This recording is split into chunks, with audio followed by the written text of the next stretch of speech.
మీ మనసులో భయానికి చోటిస్తే డాడీ ఉండడు, డాడీకి చోటిస్తే భయం ఉండదు. అనగనగా ఒక అడవిలో ముఫాసా అనే రాజు ఉంటాడు. ముఫాసాకి సింబా అంటే చాలా ఇష్టం.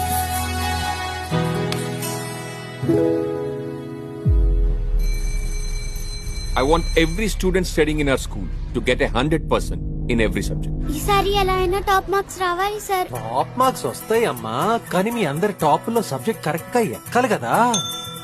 ప్రిన్సిపల్ మేడం మిమ్మల్ని పిలుస్తున్నారు సార్.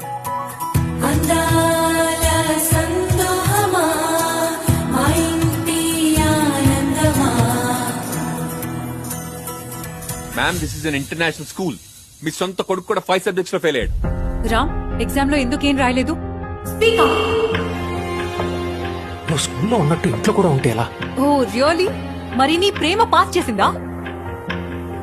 డాడీ, బుక్స్ చూడకుండా చదివి టాపర్ ఎలా వచ్చా? అనగనగా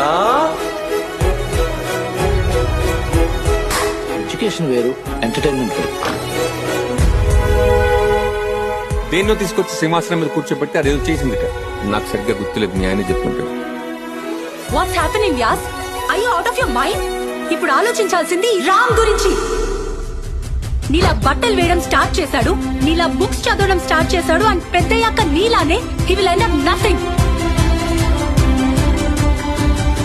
రామ్ నన్ను వదులు. రామ్ నన్ను వదలమన్నానా?